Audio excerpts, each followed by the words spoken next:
En termes d'audience francophone, ma chaîne YouTube est la plus large audience francophone qui parle de crypto-monnaie. Et là, un jour, il y a un commentaire qui me dit « C'est fou, t'as fait une machine de minage, elle est rentable, elle coûte 2 € par jour d'électricité, elle rapporte 4 € par jour de crypto-monnaie. C'est dommage qu'il n'y ait pas une entreprise qui te livre à la maison une machine, tu la branches à Internet, à l'électricité, t'appuies sur Start et elle te fait un virement. » Moi, j'ai lu ça. C'est un business model, le truc. Ouais. Bingo. Ce commentaire-là m'a fait switcher et je me suis dit, Just Mining, ce sera ma première boîte. Il y avait ce côté tech qui me plaisait, qui m'a toujours plu, que je ne retrouvais pas sur les autres mécanismes financiers. Ce qui m'intéresse, c'est pas d'avoir de l'argent, c'est d'en gagner. Qui que vous soyez, où que vous soyez, et ça c'est la phrase que j'aime bien dire, quel que soit votre genre, quelle que soit votre opinion politique, votre couleur de peau, quelle que soit votre religion, Bitcoin s'en fout. Il vous donne exactement les mêmes droits et la même inclusion financière qu'il donnerait à n'importe quelle autre personne qui se connecterait sur son réseau. Ok, bah écoute, on y arrive enfin. On était en train de dire que... on était en train de parler de Paris, parce que toi, tu viens de Metz. Là, t'es à Paris, pourquoi? Je suppose pour investissement Cette day, semaine, il y avait, ouais, c'est ça, il y avait Investir Day. Investir Day, et ouais. en ce moment, je fais 3 à 4 jours par semaine sur Paris. Donc, il y a beaucoup de choses qui bougent, notamment sur les crypto-monnaies en ce moment. Ouais, bah, je pense qu'on va en parler après. Mais en plus, récemment, tu viens de Metz. Moi, je viens de la Champagne-Ardenne. Donc, ok, ouais, bah, pas loin, tous les deux sur de le l'Est. chemin, Hein. Ouais, carrément. Bah, surtout qu'en plus, maintenant, t'as la... Depuis, je crois que j'étais en prépa à l'époque où ils ont fait le TGV là, Paris-Est, où du coup, moi, j'étais à Reims. Je mettais 45 minutes pour aller à Paris, quoi. C'est drôle parce que j'ai grandi à Reims et à Metz. C'est-à-dire que comme mon papa était dans le foot, moi je suis né en Corse, j'ai fait mon enfance en Corse, mais dès qu'il avait un club, on bougeait. Et j'ai fait du coup 3 ans à Reims, quand il était préparateur physique du club. Ok. Et ensuite je suis retourné en Corse, puis j'ai fait 3 ans à Metz, dans l'autre sens, Metz-Reims, pardon. Et puis du coup, bah, je connais bien ce chemin-là, tu vois, la gare de l'Est, Ok. la ligne. Il était préparateur physique de Bastia déjà ou Pas du de Sporting Bastia. En Corse, il a bossé avec différents joueurs d'Ajaccio. Puis ensuite, il a été préparateur physique de Metz et de Reims. À l'époque, Ok. où il y avait Thierry Froger à Metz, si je dis pas de bêtises, et Jean-Pierre Caillot pour le club de Reims. Ok, intéressant. Donc en fait, toi, t'es arrivé dans l'Est par le foot, quoi. Totalement. Et puis on suivait mon père. Et puis jusqu'au moment où il a commencé à partir en Asie ou en Afrique. Et là, à ce moment-là, nous, on est resté en Corse avec ma mère. Ok. Et de fil en aiguille, ben, moi, j'ai mené ma vie d'entrepreneur, enfin d'étudiant. Je pars en école de commerce à Lille. Je fais mon chemin. Mon frère part à Nancy pour faire Epitech, une école tech. Donc on se sépare un petit peu tous. Et puis il y avait ma mère en Corse, mon père en Asie, mon frère et moi sur le continent à 2 endroits différents. Ok, ça marche. Toi, t'as quel âge? Toi, t'es jeune, non? 27 aujourd'hui. 27 ans. Ouais, mais ça va vite quand 27 même. ans aujourd'hui? Non, pardon, Ah. 27 ans cette année. Et du coup, bah, ça va vite quand même. Hein. Mine de rien, on me disait jeune entrepreneur. Il y a de moins en moins de jeunes maintenant quand on me Parce que présente. moi, je t'ai connu quand tu... Alors, je pense pas au lancement de YouTube. Et justement, on va en parler après. Parce que, comme je te disais, je pense qu'aujourd'hui, là, surtout avec ce qui se passe en ce moment, parce qu'on tourne, on est fin novembre. Donc, attends, là, le Bitcoin n'est pas encore totalement à... Non, il n'a pas touché les 100K. Il est à 99, là, non? Il n'est pas encore totalement à 100 000. Ouais. Donc, C'est un chargement. Il est en cours. Du coup, je suppose qu'en ce moment, tu dois faire 1 million de podcasts, de télé, de machin, parce que tout le monde t'invite pour en parler. Je récupère mes pouvoirs que j'avais perdus, mais que j'ai l'habitude de reperdre. Pendant 2 ans, 2 ans et demi. C'est des cycles, non? C'est l'hiver, l'été, comment on appelle ça déjà? Le bear et le bull market. Ah, c'est ça, ouais. Ouais. L'ours qui hiberne et le taureau qui c'est parti, tout s'envole. Et en tout cas, les performances passées ne préjugent pas des performances futures. Ceci n'est pas un conseil en investissement. Investir comporte des risques de perte partielle ou totale de capital. Mais c'est vrai que dans le passé, il y a eu des cycles et il y a eu du coup 2013 pour le Bitcoin, nouveau record, effondrement. 2017, il monte à 20 000 $, effondrement. 2021, il passe les 60 000 $, effondrement. 2024, c'est particulier parce que normalement c'est plutôt fin 2024 où il a commencé à prendre de la valeur en début d'année parce qu'il y a eu le TF de BlackRock qui a accéléré et puis là on était là en mode mais c'est trop tôt, qu'est-ce qui se passe? Enfin, par rapport au cycle précédent et en imaginant qu'il se répète de façon parfaite, c'était trop tôt. Et ça s'est calmé avant de recommencer à partir en trombe sur on va dire, une temporalité un peu plus juste sur ce qu'on avait connu jusqu'à présent. Bah ouais, de toute façon, je pense que ça, on va en reparler après, parce qu'en plus, j'étais en train, en toute transparence, on va le dire pour l'audience. Moi, ce qui va m'intéresser, c'est du coup 3 piliers chez toi. Bien sûr, ton expertise crypto. De toute façon, je vais te demander après de te présenter. Pour ceux qui ne te connaissent pas encore, ta partie vraiment créateur de contenu, parce qu'en fait, c'est ça, toi, hein, tu es un peu l'une des illustrations même un peu ce qu'on appelle le community-led growth. C'est-à-dire que toi, en fait, tu as commencé par créer une communauté et du coup, tu en as créé du coup un business par ton expertise derrière. Et bien sûr, du coup, bah, la partie business, parce que tu as pas mal pivoté, ces 4-5 dernières années, enfin, quand je dis pas mal pivoté, c'est que tu as évolué, en fait, tes activités. Aujourd'hui, tu en as plusieurs. Donc ça m'intéresse qu'on en parle. Donc ça nous fait un bon programme pour papoter ensemble pendant 1 heure, si t'es chaud. Écoute, avec plaisir, c'est parti. Nickel. Bah écoute, on a commencé un petit peu en intro, mais je vais te redemander, Owen, s'il te plaît, de te représenter? Alors, je m'appelle Owen Simonin. Sur Internet, je me fais appeler Asher. C'est le petit Pourquoi? pseudonyme que une machine qui mine du Bitcoin, on dit qu'elle a une puissance de hash rate. C'est comme ça que tu calcules sa puissance. Moi, je suis là au tout début, je découvre ça, je tape Asher, c'est disponible. Il y a personne dans les cryptos en 2016.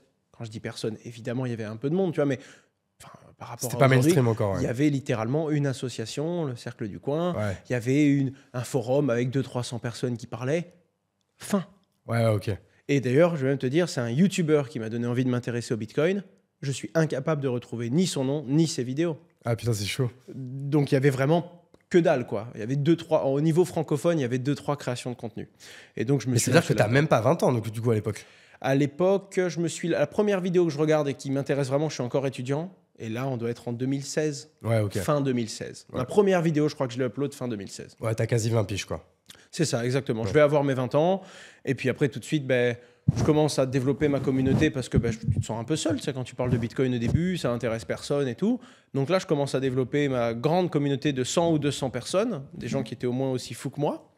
Et de fil en aiguille, je commence à avoir des gens qui posent des questions, qui sont curieux, qui me demandent monte un mineur de crypto-monnaie, est-ce que c'est rentable, est-ce que ça rapporte, est-ce que ça marche, est-ce que c'est dangereux, est-ce que si, est-ce que là.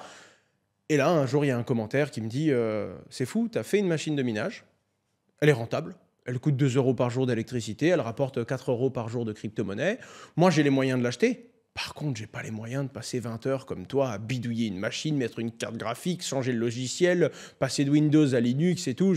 C'est dommage qu'il n'y ait pas une entreprise qui te livre à la maison une machine, tu la branches à Internet, à l'électricité, tu appuies sur Ça ça n'existait pas? et elle te fait un virement. Moi, j'ai lu ça. C'est un business model, le truc. Ouais. Et bingo, ce commentaire-là m'a fait switcher et je me suis dit, Just Mining, ce sera ma première boîte et ce sera toujours c'est toujours ma société mère aujourd'hui, mais elle s'appelle Meria maintenant. Et c'est toujours la plus grosse boîte du groupe, quoi. Et alors, donc, du coup, parce que là, on va être obligé de faire quand même une parenthèse, parce que là, je pense qu'on a perdu certaines personnes. Est-ce que, parce que toi, en fait, ça, tu t'es pas présenté comme ça, mais en fait, toi, t'es the mec en France qui vulgarise les thématiques de la crypto-monnaie, de la blockchain, C'est etc. ça. En termes d'audience francophone, ma chaîne YouTube est la plus large audience francophone qui parle de crypto-monnaie. C'est ça. Donc, pour vulgariser, est-ce que tu peux quand même peut-être rappeler ce que c'est le minage, du coup?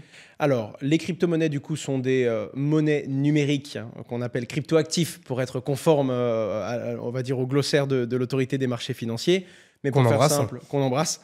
Pour faire simple, ça fonctionne du coup sans organisme de contrôle. En tout cas, la plupart, dans le sens où il n'y a pas un organisme comme un gouvernement, comme une entreprise ou comme un chef d'entreprise ou un particulier qui gère le système. En tout cas, sur Bitcoin.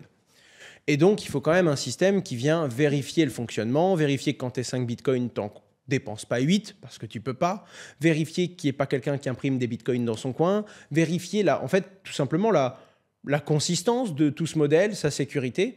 Et donc, il faut un système décentralisé, donc de particuliers, qui est sécurisé par des particuliers et qui fonctionne pour des particuliers. Bon, c'est très complexe, tu vois. Et du coup, c'est un système qui s'appelle le Proof of Work. C'est un ordinateur, ça peut être le tien, ça peut être le mien. À l'époque, tu pouvais prendre simplement ton PC portable, tu vois. Tu le connectais au réseau, tu laissais l'ordinateur travailler, faire des calculs pour sécuriser le réseau. Il travaillait. Et en échange de ce travail, en échange d'une preuve de travail que tu fournissais en disant « j'ai travaillé 2 heures, j'ai fourni tant de puissance », le réseau Bitcoin te récompensait en Bitcoin. Ok, tout simplement. Donc en fait, d'où le minage. Donc en fait, voilà. Et on appelle ça on du imagine minage. les mecs avec leur pioche, en fait, qui tapent pendant 3 heures, puis que d'un coup, qui trouvent une pépite d'or. C'est Là, ça. la pépite d'or, c'est pas un Bitcoin, mais c'est une partie d'un Bitcoin, quoi. Et pour l'anecdote, à l'époque, ça fonctionnait pas comme aujourd'hui. Aujourd'hui, tu fournis tant de puissance, tu sais que tu vas recevoir tant. Ok, donc il n'y a pas le côté loto, quoi. C'est ça. À l'époque, tu l'avais. Parce qu'à l'époque, toutes les 10 minutes, on tirait un mineur au hasard. Ouais, c'est Un ça. ordinateur dans le monde. Donc, si toi, tu n'avais pas de chance, tu avais travaillé 3 jours, tu n'allais rien trouver. Il suffit que la personne d'à côté, elle ait beaucoup plus de chance que toi, elle pouvait trouver 3 blocs et recevoir, à l'époque, Ou alors elle avait 50 genre 10 ordinateurs ou 100 ou 1000, quoi. et elle avait plus de chance que toi. Mais mathématiquement, si tu as un gagnant, je sais pas, tu as 1000 ordinateurs, toi, tu en as un, moi, j'en ai 999, au bout de 10 minutes, tu peux avoir de la chance, tu peux gagner. Moi, je peux dire, c'est impossible, j'ai 999 fois ta puissance, comment ça peut être toi? Parce qu'en fait, c'est un algorithme mathématique et c'est le premier qui résout l'équation. Si tu as de la chance, ça peut être toi. Et tu disais on choisit. Tu vois, moi, c'est le truc que si on me posait la question, j'arriverais pas à l'expliquer. C'est qui ce on, en fait? Mais alors, on choisit quoi? Comment ça? Qui c'est qui tire au sort la personne, du coup, enfin, qui tirait au sort la personne qui allait, du coup, être, enfin, aller gagner une partie de Bitcoin. Pour vulgariser, pour sécuriser le réseau, on ne doit pas savoir quel est le prochain ordinateur qui va sécuriser ce qu'on appelle un bloc de transaction. En gros, une quantité de transactions définie. Parce que si tu sais que c'est toi qui vas aller vérifier, tu peux, entre guillemets, biaiser le système. Et en gros, je vulgarise à fond, ce que je dis n'est pas correct mathématiquement. Mais en gros, j'ai 3 bitcoins, j'en dépense 5. Normalement, le prochain mineur est censé dire « il y a un problème là, Owen, tu peux pas faire ça ». Mais si c'est moi le prochain mineur, je peux très bien dire « ouais, Owen, il a 3, il dépense 5, ouais, c'est bon. Tiens, allez, on laisse passer ». Tu vois l'idée? Et c'est d'ailleurs pour ça qu'on dit dans la blockchain, il faut attendre plusieurs mineurs, plusieurs blocs et plusieurs vérifications pour être sûr qu'il n'y ait pas de problème. Et à ce moment-là, pour être sûr et certain qu'on ne puisse pas savoir qui va générer le prochain bloc et qui va le sécuriser, dis-toi que c'est comme une équation mathématique. Imagine, on a la même tous les deux. 3 plus x plus 80y égale 18. Toi et moi, on va juste essayer toutes les combinaisons possibles à x et à y. Mais toi, peut-être que tu vas commencer par 10, 9, 8. Moi, je vais peut-être commencer par 2, 3, 4. Ouais. On ne sait pas lequel de nous deux va être le premier. Non seulement parce que si tu as plus de puissance que moi, tu vas essayer les combinaisons plus vite. Et ensuite, parce qu'il n'y a pas juste x et y. Le calcul est très complexe, en fait. Donc, dans le monde entier, toutes les 10 minutes, il y a une nouvelle équation. Tous les mineurs se jettent dessus avec toute leur puissance pour essayer de résoudre. Mais il suffit que toi, tu essayes le bon x et le bon y. Même avec un tout petit peu de puissance. Tu peux avoir de la chance comme un mineur, et tu peux tomber sur une pépite directe. Ça, c'était avant, du coup. Maintenant, c'est plus le cas. Maintenant, ce qui se passe, c'est que les gens, ils se mettent ensemble, ils font des conglomérats de ça. Donc, en gros, on est 10, on mine tous à fond. Si toi, tu as un bloc, on se le partage tous. Ok, il y a un côté coopératif, quoi. Voilà, et donc, tu n'es plus là à te dire est-ce que je vais gagner ou pas aujourd'hui? Tu es là en mode je fournis tant de puissance, comme on est des millions, et qu'on est sur une coopérative, je sais que je gagne tant par heure avec cette puissance. Point barre. Mais il y a des solo miners, des gens qui laissent juste leur petite machine tourner dans leur coin. Pendant 1 an, ils gagnent rien. Et des fois, ils se lèvent un matin et les mecs, ils ont pris 3 bitcoins, quoi. Ouais, et du coup, ils sont pas forcément rentables parce qu'en plus, ça coûte quand même, ça pompe un maximum d'électricité, ce truc. Tout à fait. Par contre, celui qui a de la chance, il se prend un bloc, il prend 300 000 € alors qu'il avait un mineur tout seul dans son coin. Et c'est arrivé 2 fois cette année. Ok. C'est un bloc toutes les 10 minutes. C'est arrivé 2 fois cette année qu'on ait un solo mineur, mais qui se tape 3,4 bitcoins aujourd'hui à 90 000 $ le bitcoin. Ça change la vie, quoi. Tu as ton mineur qui tourne bien au bon endroit au bon moment. Mais sinon, tu payes tes X centaines d'euros d'électricité par mois pour rien. Ok, écoute, en tout cas, merci pour cette vulgarisation. On va retourner du coup juste un peu en arrière. Donc, toi, pendant tes études, tu as 19, bientôt 20 ans. Tu vois une vidéo, elle te mindfuck, tu dis putain, c'est quoi ce truc? Faut que je m'y intéresse.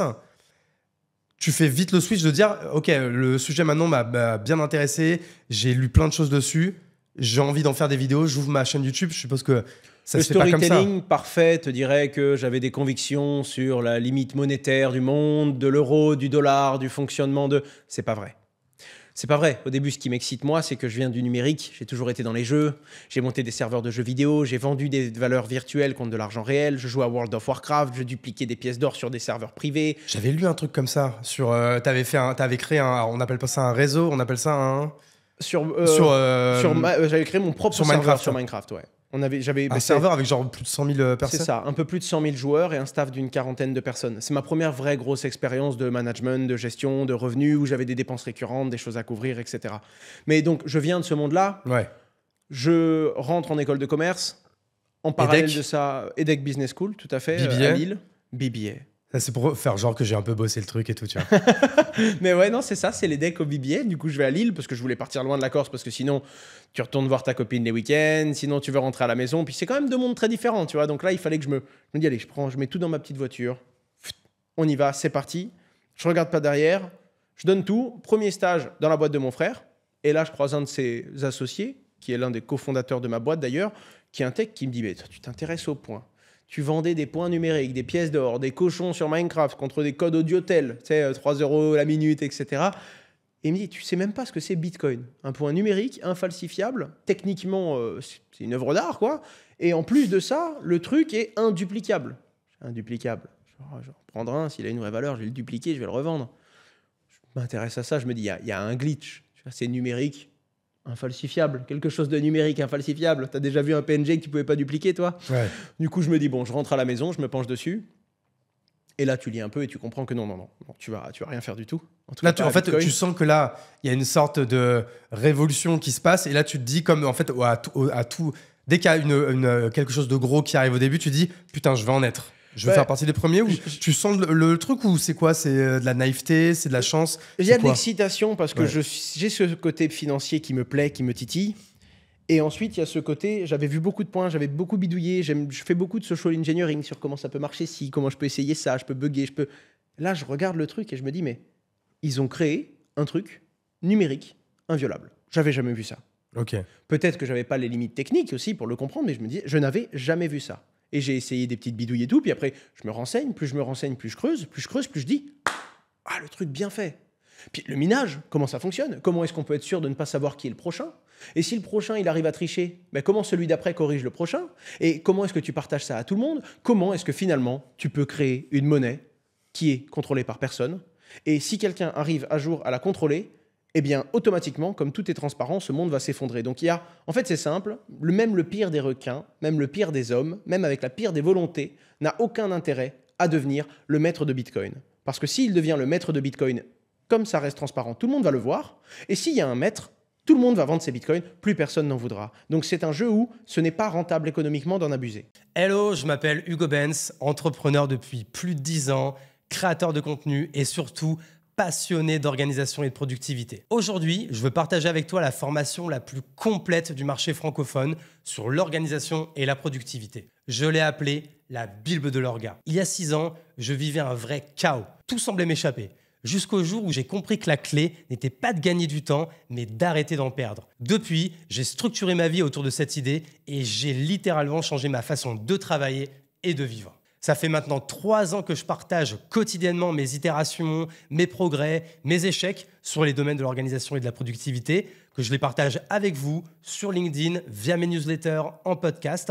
Et aujourd'hui, je vais encore plus loin avec 37 modules vidéo inédits dans lesquels je dévoile une méthode que je n'ai jamais partagée ailleurs.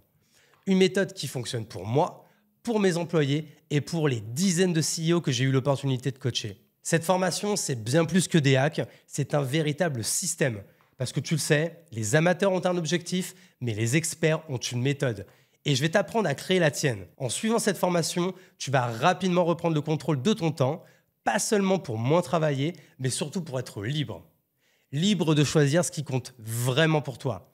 Libre de consacrer du temps à tes vrais objectifs. Et tu pourras voir les premiers changements hyper vite dans ta vie dès les premiers jours de cette formation. Avec mes 37 modules, tu auras accès à vie à des techniques et des outils que j'utilise au quotidien pour maximiser ma productivité. Et ce n'est pas tout, je réserve à chaque membre un accès à une communauté et à plus de 500 000 € de remise sur tous les meilleurs outils de productivité et pas que. Alors si tu es prêt à reprendre le contrôle de ton temps et à transformer ta façon de travailler, cette formation est évidemment faite pour toi. Les premiers résultats arrivent dès les premiers jours. N'attends plus, rejoins-moi dès maintenant et démarre ta nouvelle transformation. C'est ici que tout se passe, sur le lien qui se trouve sous cette vidéo. Donc j'espère à très très vite. Ok, c'est comme le maître, enfin celui qui a créé le Bitcoin, c'est quoi son pseudo déjà? Satoshi Nakamoto. Ouais, c'est ça. Donc une femme, un homme, un groupe de personnes. On sait toujours pas officiellement qui c'est. Il y a des gros doutes sur certaines personnes et tout, mais on ne sait pas. Mais même lui, donc il paraît que c'est celui qui en posséderait peut-être le plus. Lui, il suffirait qu'il vende tout pour niquer tout le système en fait. Je vais même te dire mieux. Il en a 1 125 000. Donc c'est l'homme le plus riche du monde sur le papier. Je sais pas si c'est le plus riche du monde sur papier, mais en tout cas, il y a 21 millions de Bitcoin. Il en a 5%, quoi, à peu près. Ouais. C'est même pas une question de s'il les vend. C'est une question de... Il en bouge un seul. Je rappelle, tout est transparent. Hein. S'il en bouge un seul et qu'une de ses adresses inactives depuis 2013 ou 2014 se réveille, là, tu as tout. Tu as le monde de la finance, tu as Wall Street qui dit « il bouge, donc il est en vie, donc il va peut-être vendre ». Catastrophe. D'un autre côté, tu as si Bitcoin est une Bible, on sait qu'il a écrit, faut qu'on le retrouve. Il est vivant. Ouais. D'un autre côté... En général, quand on retrouve les messies, ça finit mal. Hein. En tout cas, tout ce qu'on sait, c'est que l'histoire est très bien comme ça, sans que ça bouge. Et il est revenu juste une fois quand il y avait un problème. Et puis, ça prouve d'une certaine valeur et d'une certaine vertu derrière, où s'il est encore en vie, tu as créé un truc qui valait rien. En 2013, ça valait déjà des milliards, hein, je crois, si je ne dis pas de bêtises. Il est revenu pour régler un bug. Les quelques dépenses qu'il a fait, c'était juste au tout début qu'il a envoyé à quelques utilisateurs du 5, du 10, du 15 Bitcoin. À l'époque, ça valait quelques centimes, hein, je rappelle, hein, ça ne valait rien, tu vois. En 2013, un peu plus, mais quand tu envoies 10 bitcoins en 2013, c'est pas comme tu envoies 10 bitcoins aujourd'hui, quoi. Et en plus de ça, s'il est toujours vivant et qu'il est multi-milliardaire, c'est pas ce qui l'intéressait. C'était vraiment, bah voilà, c'est un cadeau pour l'humanité, je pose ça là, faites-en ce que vous voulez. Maintenant, Ouais, c'est c'est ouf. autonome et je ne le contrôle plus. Et même s'il revenait aujourd'hui, il contrôle plus le système. Il aurait beaucoup de bitcoin, donc il peut en acheter, enfin, il peut en vendre et donc faire une grosse pression vendeuse et faire baisser les cours. Mais il ne pourrait pas dire, lui, je bloque son compte, lui, il n'a plus le droit. Le réseau est décentralisé. Le prix de bitcoin n'a rien à voir avec son fonctionnement technique et le fait que qui que vous soyez, où que vous soyez, quel que soit votre... Et ça, c'est la phrase que j'aime bien dire. Quel que soit votre genre, quelle que soit votre opinion politique, votre couleur de peau, quelle que soit votre religion, Bitcoin s'en fout. Il vous donne exactement les mêmes droits et la même inclusion financière qu'il donnerait à n'importe quelle autre personne qui se connecterait sur son réseau. Et en fait, ce qui est intéressant, c'est moi j'avais vu un documentaire là-dessus. Alors après, encore une fois, avec ma compréhension un peu naïve et non experte, en fait, moi ce que j'arrive pas encore à comprendre, c'est quand même c'est du code quelque part quand même cette architecture et cette infrastructure. Tout à fait. Et en fait, aujourd'hui, enfin, je veux dire, je peux pas. Enfin, ce que j'ai du mal à comprendre, c'est qu'il y a bien des gens qui la gèrent, qui la modèrent, qui l'améliorent, qui font quelque chose, non? Comment Tu as expliquer ça? quelques propositions et c'est de la gouvernance en fait. C'est-à-dire que ça va être l'ensemble du réseau qui vont voter pour ou non l'adoption de. En fait, c'est même pas une question de qui va voter. C'est quand il y a une mise à jour et qu'elle est proposée, tu as ceux qui la font et ceux qui la font pas. Si la majorité la font, bah, c'est que la majorité était pour la faire. Et donc à ce moment-là, tu as deux chaînes, deux histoires, et la seule vraie histoire, c'est celle suivie par la majorité. Ok. Tu vois, une vraie démocratie brute ou... Donc c'est comme ça que ça marche parce que moi j'avais vu que donc du coup alors j'arrive jamais à dire son nom, c'est Satoshi Nakamoto. En fait, quand il part, donc en fait là c'est quoi? En fait, il y a des archives mail en fait avec son mail. Il avait en fait quelques un peu, on va pas appeler ça des disciples, tu vois. Alors j'ai utilisé le mot Non, Messi, faut j'ai surtout entendu. pas appeler ça disciple Ouais. parce que là, ça C'est commence plutôt- à partir dans une direction qui est pas la bonne. Enfin, Exactement. On parle vraiment à la base de quelques techos qui se disent Sur un forum. voilà, sur un forum. Puis après, c'était Bitcoin Talk et puis après, c'est beaucoup Reddit qui, en gros, les gars se disent venez, on essaye de créer un peer-to-peer cash electronic system. C'est le nom de Bitcoin à la base. Donc, un système qui permet d'échanger de la valeur numérique de façon décentralisée, sans qu'une entité ou un organisme puisse venir et dire toi, je bloque ton compte, toi, j'ai pas envie que tu y accèdes, toi, je fais ce que je veux. Le but, c'était un système de transaction. On parle parce que Bitcoin ne vaut rien. Donc, on parle même pas d'envoyer de l'argent. Oui. Enfin, un SMS, c'est une transaction. Donc, le but, c'est comment est-ce qu'on réalise des transactions à l'ère du numérique, parce que c'est ça qui est important quand même, on est dans l'ère du numérique, Ouais. parce qu'on sait très bien faire des transactions sans ça, mais tu as plein d'autres alternatives qui sont moins pratiques, surtout aujourd'hui où tu dois faire des paiements à distance pour acheter tes trucs en ligne, tu vois, Ouais. sans que personne ne puisse venir entre toi et moi, deux particuliers, et nous dire « je suis un organisme de confiance, je vérifie, Owen t'a bien payé, fais-moi confiance, tu peux me donner la contrepartie, je te donnerai l'argent d'Owen une fois qu'il... » Non. L'algorithme ne ment pas, ne triche pas. Si je t'envoie un bitcoin dans la blockchain, tu peux regarder directement sur ton portefeuille. Je n'ai pas menti, je n'ai pas triché. Tu sais que tu vas avoir ton bitcoin. La confiance à l'état pur et tech, quoi. Alors de toute façon c'est ça en fait, ça a commencé à marcher en fait à partir du moment où les gens ont confiance. Moi si j'essaye de t'acheter quelque chose avec en te donnant ma basket, tu vas dire bah non en fait Ouais, je suis pas tout de suite, j'avais pas besoin d'une basket Je suis gauche pas en paire 43, tu vois, voilà. quoi. Tu vois, c'est Ouais. ça. 43 bien vu. C'est ça. Ouais. T'as vu l'œil. Ouais, c'est ça. Mais en fait, moi, ce que je voulais savoir, c'est est-ce que du coup, c'est un peu le même fonctionnement, par exemple, que la bourse, dans le sens où, par exemple, demain, si j'achète un Bitcoin, donc j'achète par exemple pour 10 000 euros de Bitcoin, ils vont où ces 10 000 euros? Ils vont à qui? Je les achète à quelqu'un d'autre qui est en train de vendre? Alors, c'est ce qu'il faut comprendre. La première chose, c'est où est-ce que tu l'achètes. On peut faire une transaction de pair à pair, là, maintenant, tout de suite. Tu Ok. m'envoies de l'argent, je t'envoie. Et puis, la question, c'est comment tu vas me payer ces 10 000 euros. Ouais. Moi, je vais t'envoyer par le réseau Bitcoin. Comment toi, tu vas me payer? Après, si tu vas sur un exchange, comme par exemple Binance, Ouais. ben, tu vas créditer des euros. Et Binance, c'est juste une plateforme Un qui tiers va de confiance. connecter des acheteurs, des vendeurs pour leur permettre d'échanger. Ce qui Ok. est d'ailleurs drôle. Tu t'échanges une monnaie sans tiers de confiance sur une plateforme où c'est elle qui détient nos euros, c'est elle qui détient nos bitcoins. Ah, c'est marrant. Mais c'est comme ça qu'on va aller échanger quand même la plupart du temps sur des plateformes d'échange. Mais voilà, c'est systématiquement pareil. Et puis après, tu as même aujourd'hui la finance décentralisée, où tu passes par la blockchain, sur la blockchain Ethereum par exemple, où tu dis, bah, toi, tu as de l'Ether, moi j'ai une crypto-monnaie X, on s'en fiche. On va tous les deux mettre la crypto-monnaie dans le contrat. Toi, tu vas pouvoir vérifier que j'ai bien mis la crypto-monnaie X que tu veux. Moi, je vais pouvoir vérifier que tu as bien mis de l'Ethereum. Et si tous les deux, on tombe d'accord et qu'on se serre la main, on donne un approval à l'algorithme. Et il va dire, les gars, attention, je saisis l'argent de l'autre et je vous libère chacun la contrepartie. Ok. Et tu n'as aucun doute sur le fait que tu peux pas mettre une fausse chaussure. Parce que je peux voir le contrat avant de valider, je peux vérifier la quantité que tu as mis, je peux vérifier la vraie valeur dans le code blockchain pour être sûr que c'est la vraie crypto-monnaie Ether que tu m'envoies, et toi, tu peux vérifier que c'est la vraie crypto-monnaie X. Donc, si je dis oui, j'ai pas peur que tu m'envoies pas mon colis ou ma chaussure, tu vois ce que je veux dire? Ouais, À bien partir sûr. du moment où j'ai signé, je sais ce que j'ai accepté de faire comme concession et je sais ce que j'aurai dans mon portefeuille. Pas de doute possible. Il y a vraiment un moyen de régler techniquement la confiance lors d'un échange.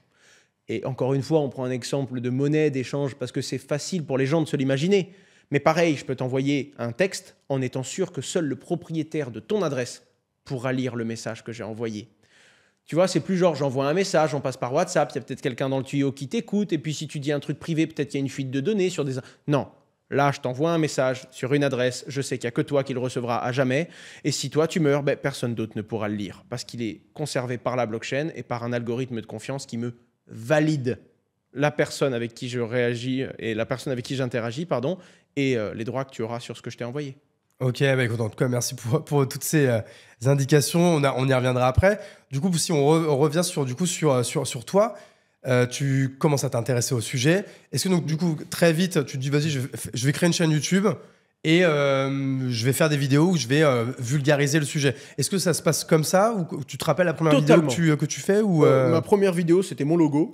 À la base, c'était comment investir sur Internet, du pari sportif, sur les différents trucs de referral, comment ouvrir son compte en banque et optimiser les Ah oui, donc bonus de c'était finance bienvenue. assez large en J'ai fait. fait avant 3 d'être crypto. vidéos et ensuite Bitcoin. Ouais, J'ai arrêté ok. tout le reste. Ok. Pour plein de questions, des questions de vertu aussi. Tu commences à grandir, tu te dis, mais en fait, je fais des vidéos sur le pari sportif. La plupart des gens qui viennent me demander, c'est des gens qui se disent, bah moi j'ai ça, j'ai besoin de faire x4, tu me conseilles quoi? Tu dis, attends, je pars sur un truc de... Bon, il y avait un petit peu de similaire hein, sur les crypto-monnaies, tu as des gens Ouais. qui sont intéressés par ça, mais il y avait ce côté tech qui me plaisait, qui m'a toujours plu, que je ne retrouvais pas sur les autres mécanismes financiers. Ce qui m'intéresse, c'est pas d'avoir de l'argent, c'est d'en gagner. J'aime le mécanisme, j'aime le fonctionnement. Si en plus de ça, tu peux aller dans une direction où tu vas réellement développer et financer un écosystème, un nouvel outil, où tu peux avoir des applications concrètes, là, c'est encore plus passionnant. Et donc, ça mélangeait un peu tout ce que j'aimais, ce côté finance, ce côté un petit peu excité par le monde du numérique, et surtout, bah, une technologie que plus j'apprenais enfin, plus je l'étudiais, plus je me rendais compte que je ne comprenais rien. Hein. Pour être franc, on est au début du début. Ouais. Et quand je parle à un vrai expert de Bitcoin, je te parle du protocole, j'arrive encore à apprendre des trucs en me disant oh, ça c'est brillant, mais pourquoi ils ont fait ça? Bah, parce qu'en fait, il y a des gens qui faisaient ça, du coup, ils pouvaient bugger ça, du coup, ils ont fait ça, puis du coup, réglé. Et tu te rends compte que la machine Bitcoin d'aujourd'hui, c'est pas une machine version 1. Tu vois, Ouais. comme tu le dis, il y a eu des mises à jour. On dit qu'elle est antifragile. À chaque fois qu'elle a un problème, on l'étudie. On se dit, bah, écoutez, s'il y a un bug et que quelqu'un peut dépenser des bitcoins qu'il n'a pas, bah, c'est une version de l'histoire qu'on veut pas. Mettons-nous d'accord sur le chapitre d'avant. Et c'est qui Comment c'est qui est-ce qu'on débug? corrige? Il y a certains devs qui sont assez connus. Il y a plus grand monde, mais en réalité, quand il y a un vrai problème et un vrai... Là, tu as tout le monde, tu as la Terre entière et tous les techos du monde qui sont très ouverts pour trouver une solution. Mais ça fait longtemps qu'il n'y a pas eu un problème létal sur Bitcoin. Ouais, c'est ça. Parce qu'en fait, ils trouvent les solutions, mais en fait, c'est quoi en fait qui en fait a la clé pour rentrer dans le code originel? En fait, il y en a pas. Ah non, mais justement, il n'y en a pas. C'est ça Ouais, qui est c'est ça, dingue, ok. en fait. Il n'y en a pas. Par contre, tu peux dire, regardez, moi, je propose une correction, je propose une modification qui, si tout le monde l'appliquait, ce bug ne serait plus possible. Ok, je comprends. Et après, tu vois, si toutes les autres personnes du réseau se mettent d'accord en mode, hé les gars, c'est génial, son idée est brillante, moi j'approuve. Et là, tu dis, il y a un mec qui dit, moi je vais vous faire un petit compteur en vous disant sur les, je te dis une bêtise, 1 million de nœuds du réseau, combien ont approuvé ma solution? Si Ok. on est plus de 51%, il n'y aura plus de bugs. Et là, tu vois les gens qui la font ou qui la font pas. Mais c'est même pas une question de mets-toi à jour, c'est une question de il y a ça, est-ce que tu prends la décision de nous suivre ou est-ce que tu vas rester dans un monde parallèle qui est différent du nôtre et il n'y a qu'un seul vrai Bitcoin, c'est la chaîne la plus longue, c'est-à-dire là où il y a le plus de transactions et là où il y a le plus de gens qui continuent d'alimenter cette chaîne. Ok, putain, merci beaucoup. Du coup, sur la partie YouTube, comme tu dis, donc tu arrives très vite au Bitcoin. Est-ce que tout de suite, ça marche bien? Tout de suite, il y a une énorme traction? Ou ça vient pas tout de suite, ça vient à la 45e vidéo? Enfin, Ça vient pas du tout. ouais. Ça vient pas du tout. Alors, j'ai quand même eu un peu de chance dans le sens où je commence à faire vraiment beaucoup de vidéos. Début mi-2017. Ah, donc quand même assez vite. Donc, tu as vraiment une vingtaine d'années, quoi. C'est ça. Et là... Genre une par jour, une tous les 2 jours, une par semaine. Ouais, une tous les 2 jours, là. Une tous les 2 jours, Ouais, donc 3 t'étais jours. quand même actif, quoi. J'allais plus en cours, ça commençait à partir. Ouais, là, je commençais à tourner de l'œil, hein. Mes études compliquées. On embrasse les decks, du coup, quand même, au passage. Et mon père, Ouais. papa, maman, merci pour le soutien que vous m'avez pas donné. Non, en réalité, c'est juste qu'ils étaient à un moment où ils se disent attends, mon fils, je lui paye une école de commerce qui coûte une fortune, il veut miner du bitcoin. Ouais. Je vais lui remettre les pieds sur terre bien fort. Et ils avaient raison, tu vois. Ouais. Je ne sais quel miracle va réussir à trouver mon fils, mais s'il me dit qu'il arrête ses études pour faire un truc un petit peu abstrait dont personne ne comprend rien, je vais lui dire écoute, peut-être tu devrais te concentrer sur le concret, quoi. Ouais, non, ce qui est compréhensible. Tout à fait. Et heureusement d'ailleurs, parce que je serais parti en vrille beaucoup trop tôt s'ils n'étaient pas là. Et ils ont été les premiers d'ailleurs à investir dans un peu tout ce que j'ai fait et à le suivre, tu vois. Mais donc au début, je commence vraiment à me dire, il y a quelque chose, ça me plaît. En parallèle, je vais en cours parce que du coup, j'ai la sagesse de mes parents qui me dit, tiens ta ligne, fais tes études. Si c'est vraiment incroyable, tu peux faire les deux. En Ce qui est parallèle. vrai. Ce qui est vrai, surtout au début. Avant de sauter, c'est pas, enfin, les gens te disent, abandonne tout, entreprends maintenant. Commence par voir s'il y a de l'attraction. Commence par voir si ça te plaît vraiment. Et ne te lève pas un matin avec une idée en disant allez, j'abandonne tout ce que j'ai construit jusqu'à Ouais, non, présent je suis pour assez cette idée. d'accord. Voilà, il y a des transitions. Tu peux faire les choses avant d'être sûr Ouais. de t'y mettre à fond. Tu vois, même moi qui suis de drop-out, je conseillerais jamais à un mec d'abandonner son école de commerce dès la première année parce qu'il a eu une idée ou quoi. Exactement. En vrai, mec, fais-le en même temps, tu vois. C'est comme les gens qui, dès qu'ils ont une idée, ils veulent tout de suite monter un numéro de tir et tout quoi. Je fais, ouais, non, tente-le, Ouais, et si ça bidouille. fonctionne, monte la boîte en Et fait. puis hein, tu vois. auto-entrepreneur avant. Ouais. Histoire d'être sûr. Non. Puis il y a un truc que les gens disent pas trop sur l'influence aussi, c'est que oh là là, c'était inné pour toi de faire des vidéos. Pas du tout. Je faisais des vidéos quand j'étais jeune, je faisais des blagues, ça n'a pas marché. Ensuite, je faisais des jeux vidéo, je me filmais en faisant des jeux vidéo. Puis ensuite, ça marchait pas. Puis ensuite, j'ai fait des vidéos où j'apprenais, je faisais des tutoriels, cinéma 4D, Photoshop, Ah, comment t'as ça tenté marche. plein de trucs comme sur Tac. YouTube, ouais. Ça marchait moyennement. Puis ensuite, j'ai commencé à faire une chaîne YouTube pour mon serveur Minecraft. Ok. Et là, je fédérais des joueurs. J'avais pas envie de faire du YouTube, mais ça me permettait de me retrouver avec ma communauté. J'ai vu que ça marchait bien. Puis jusqu'au jour où j'ai arrêté les serveurs de jeux vidéo. Puis là, je tombe un sujet qui me plaît, qui me passionne. Donc j'en parle avec le cœur. Je fédère beaucoup parce que oui, il y a des erreurs, mais j'aime ça. Et venez, on apprend. Et là, je commence à construire un noyau. J'ai des convictions. Je commence, parce qu'à l'époque, j'avais pas la responsabilité financière que j'ai aujourd'hui. Investir comporte des risques. Ouais, cette phrase, tu dois la répéter 1 million de fois par Bitcoin, jour, quoi. c'est le futur. Ça va péter, je vous aurais prévenu. Boum, 2017. Le truc, il passe de 200-250 $ dans ma première vidéo à, ouais, c'est ça, 2017. C'est la valeur de 20 000. Ah, j'allais dire 15 000, ouais, tu vois, mais. Ça pète. Je vous l'avais dit. Ma communauté explose à ce moment-là. Là, tu passes de quelques centaines, à peut-être 3-4 000 abonnés à 80-90 000. Ouais, ok, donc là. J'étais pas En fou. fait, tu as eu un moment. En fait, dans tout ton travail, parce que du coup, c'est ça, hein, je pense que les gens se rendent pas compte que sortir une vidéo tous les 2 jours, c'est un taf de ma boule. De ma boule. Mais en plus, tu as eu le petit côté momentum, chance, parce que tu es arrivé au bon moment, C'est ça. au bon endroit. quoi. Et quand je vois à l'échelle des cryptos, momentum, chance. Bon, même si ça faisait 1 an que j'étais dans les cryptos, hein, ça faisait 1 an que j'attendais que ça explose. Hein. Donc toi, t'es là, t'es étudiant, t'as tout mis dessus, tes parents commencent à te dire ça y est, c'est le moment où on va commencer à te couper l'électricité parce que tu vas plus à l'école, alors bon, on va pas non plus payer ton appartement. Et c'est à ce moment-là, tu dis allez, c'est maintenant les gars. J'y croyais, j'ai cru en ce protocole et ce bout de code. Il y a un moment, il faudrait qu'il y ait de l'intérêt du public. Et surtout, bah, j'ai échoué 1 fois sur YouTube, 2 fois sur YouTube, 3 fois sur YouTube. Boum, YouTube, alignement, les gens s'y intéressent. On en avait parlé, tout le monde se tourne sur le Bitcoin. Donc, tu as plein d'alignements de planètes, oui, mais que tu as provoqué pendant 6, 7, 8, 9 ans et ça marchait pas, ça marchait pas, ça Ce que marchait les pas. gens doivent comprendre, c'est ça. Hein, c'est que en fait, les gens qui sont chanceux, c'est juste en fait les gens qui voient passer des trains et montent dedans, en fait, quoi. Ouais, c'est exactement ça. Par contre, il y a un moment, faut te dire, je le prends. Faut patienter à la Gas Station, quoi. Ouais, faut pas surter à la gare station. Des fois, c'est chiant, Ouais, c'est compliqué. Ça ouais. pue la pisse et tout, mais il faut rester quand même. Faut tu vois. rester ici.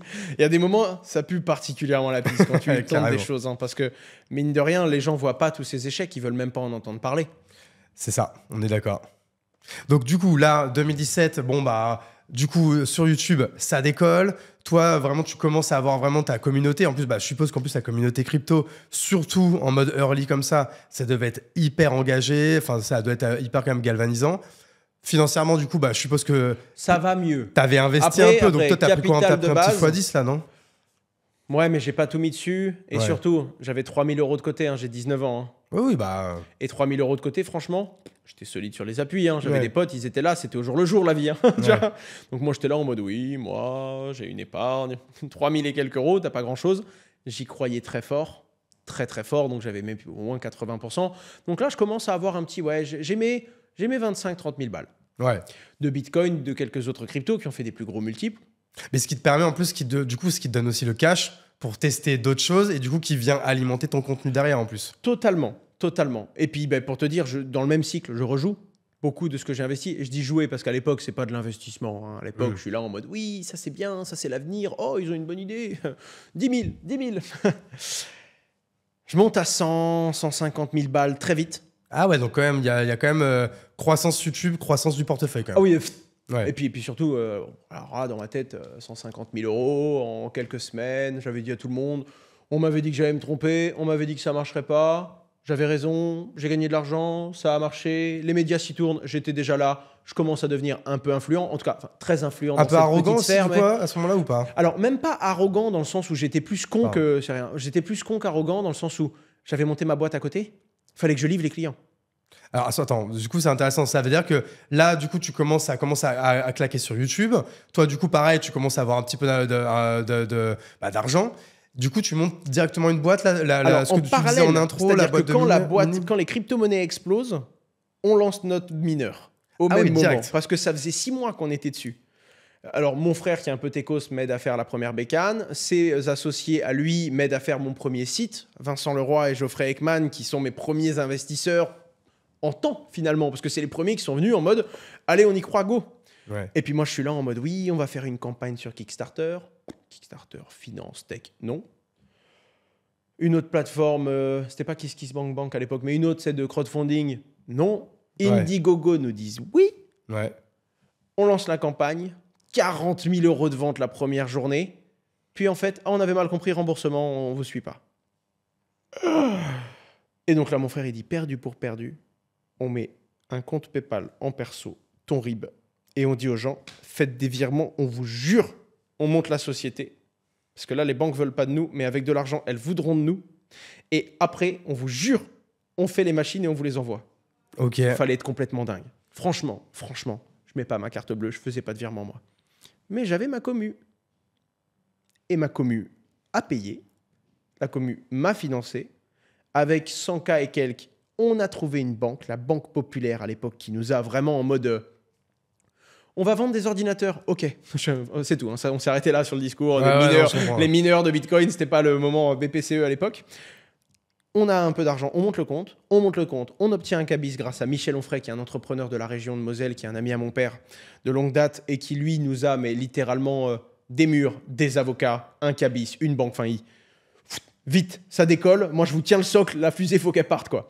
Et là, du coup, ça explose, mon portefeuille aussi. Mais tu as, en 3 mois, 350 000 euros de précommande. Tu as enfin ton cabis.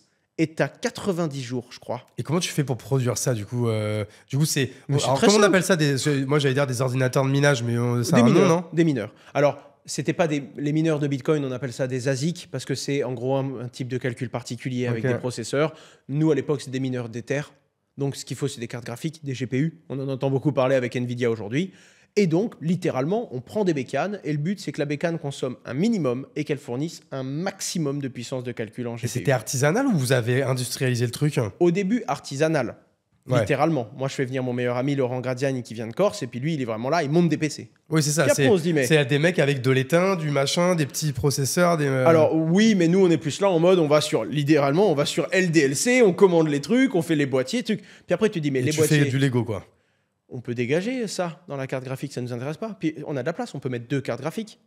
Donc ça consomme 20% de plus, mais tu as 2 fois plus de puissance. Ouais. Puis après, tu peux enlever cette pièce de l'ordinateur, elle consomme moins. Puis Laurent, il nous dit, mais on peut mieux les refroidir, les boîtiers, on va les faire sur mesure, on va au Luxembourg. Et petit à petit, tu passes de 3 potes qui assemblent des PC à il nous faut une prod. Et puis surtout, au bout d'un moment, du 10e, du 20e, du 30e, tu as un vrai brief que tu peux donner à un industriel, quoi. Logiciel, il faut faire le logiciel qu'il connecte automatiquement. Certification CE, parce que c'est en Europe, 3 ans de garantie. Envoi à des particuliers. Oh merde, on n'avait pas fait gaffe qu'il y avait des gens qui vivaient dans différents pays. Tu dois envoyer dans 12 pays. C'est pas les mêmes lois. La douane, production, rupture de carte graphique. Ouais. Tout d'un coup. D'un coup, c'est parti vraiment en vrille. Et donc, il y a ce moment où, oui, on avait un peu cette fierté quand même on a réussi, puis on nous a toujours mis le pied sur la tête, on nous a toujours dit qu'on était des moins que rien, on nous a toujours dit qu'on n'y arriverait pas. Ma publication sur le mur de promo du BBA EDEC, où je dis « Qu'est-ce que vous pensez de Bitcoin ?» Moi, je pense qu'il y a de l'avenir. Je me suis pris 25 pierres de « T'es un abruti, c'est de la merde, c'est pour blanchir de l'argent ». Des gens qui ne comprenaient pas. Et et des gens qui n'avaient pas envie de comprendre, des gens qui étaient très bien sur leurs appuis, et puis aussi des jeunes comme moi, quoi. Donc on était là, on parlait de choses qu'on connaissait pas. Tu arrives en école de commerce, tu vas raconter au monde comment tu vas contrôler la vie, tu vois, alors que tu sais rien. On s'est mis dans un truc, et au moment où je commence à gonfler un peu mon portefeuille, je me rends surtout compte que là, faut livrer. Là, c'est plus une blague, là, c'est la vraie vie. Là, bah, tu as tes premiers employés, ça marche pas, bah, c'est ciao. Et puis, tais-toi, travaille. Tais-toi, travaille. Et à ce moment-là, c'est ce qui fait qu'on a gardé les pieds sur terre, c'est qu'on a eu un succès entrepreneurial qui est arrivé en même temps que ça. Et en réalité, quelle que soit la fortune personnelle que tu développes, quand ta personne morale, elle est en difficulté, tu te dis, mais en fait, tu peux vite perdre 20 fois ce que j'ai gagné en perso. Hein. Ça va vite, une personne morale. Quand je vois ce qu'on dépense aujourd'hui sur une seule de mes sociétés au mois. Tu les donnes les chiffres là de ta boîte ou c'est confidentiel? Non, ces chiffres-là, je les donne pas. On les donne toujours avec 2-3 ans de décalage. Mais aujourd'hui, mais c'est des centaines et des centaines de milliers d'euros par mois sur une seule de nos structures. Ouais. On en a une dizaine. Donc au total, tu sais très bien que chaque année sur tes boîtes, soit tu vas aller chercher tes 10-15 millions de revenus, soit tu vas planter des boîtes. Et les gens sont là en mode oui, mais faire faillite, c'est un échec. C'est dur de réussir. C'est dur de rester à l'équilibre. C'est dur de payer des emplois, surtout en France, parce que quand t'en payes un, t'en payes deux, finalement. Ouais, c'est dur d'avoir du succès dans le business, d'être capable de combler un besoin. C'est dur de se réinventer, d'évoluer en même temps qu'un marché qui va vite, de se réguler, de payer les licences. Aujourd'hui, on a un peu plus d'une centaine de personnes à temps plein dans nos différentes boîtes et sur 3 pays, même si le gros est en France. Et tout ça en 6 ans, quoi. Ouais, 6-7 ans. Parce que là, quand tu dis on a plusieurs sociétés, donc bien sûr, il y a Just Mining, qui donc de base, c'était juste ces mineurs. Aujourd'hui, même si maintenant tu fais plus. On fait plus de mineurs, on n'envoie plus de machines physiques à des particuliers. Il faut comprendre que c'est très compliqué pour un livreur de se dire je vais prendre soin du colis. Quand tu as une machine sur 3. Ça t'a eu trop de couilles, ouais. Une machine sur 3 qui arrivait cassée, 30% de marge. On était déjà dans le rouge. Ah oui, ok, donc c'était pas rentable en fait. Et puis tu payais le retour, tu l'as renvoyé, elle pouvait réarriver cassée. Tu avais peut-être mis ta marge en réparation. Et le mec, il a la machine cassée 2 fois, il va sur Trustpilot et il dit « Ouais, à chaque fois, ils me pètent les machines, elles arrivent pétées, c'est pas de leur faute, mais tant pis pour eux, 1 étoile sur 5. » La vraie vie, tu vois. Ouais. Et ça, c'est quand tu l'envoies à Grenoble. Imagine quand tu l'envoies en Asie, la bécane. Ouais. Tu vis des choses merveilleuses. Bref. Pas possible. On fait toujours le même métier, c'est-à-dire qu'on valide des blocs dans la blockchain, mais tu as des blockchains qui sont en proof of stake, donc un autre système qui permet, entre guillemets, de ne pas avoir de machine chez toi, pour faire très simple. Ouais, parce que je vais être honnête avec toi, j'avais pas compris la première phrase. Voilà, c'est ça. Je faisais genre que je comprenais. Je t'ai parlé du proof of work, ouais, ok. Non, le mineur qui valide et qui fournit une preuve de travail. Le proof of stake, c'est un peu différent. En gros, tu prends tes crypto-monnaies, tu les bloques. Elles sont bloquées sur nos serveurs que nous, on travaille, mais on ne te les envoie pas chez toi. On ne te demande pas, toi, de gérer un serveur informatique et tu génères des intérêts. Et donc, notre plateforme te permet d'acheter de la crypto, mais surtout de la travailler. Du coup, c'est maintenant votre métier, votre produit, votre service, il est complètement dématérialisé. C'est ça. Le hardware, t'arrêtes quoi. On arrête totalement. Alors, nous, on en a un peu, on est obligé d'en avoir. Mais en tout cas, on arrête d'envoyer du hardware à des particuliers. Ouais, bon, en fait, qui est l'un des métiers les plus compliqués, en général, ce que tout le monde te dit, quoi. Ça, c'est la société mère, Meria aujourd'hui, anciennement Just Mining. Ok. Après, on a notre broker, Descoin. Lui, c'est vraiment achat-vente. Ok. Voilà. Si tu veux acheter simplement, si tu veux acheter tous les mois, totalement. Descoin. Et au début, on a scindé ça en 2 boîtes parce que c'était 2 métiers différents. Meria, c'est vraiment, tu peux acheter chez nous, oui, mais notre job, c'est tu déposes tes crypto-monnaies et on les travaille. On génère des intérêts.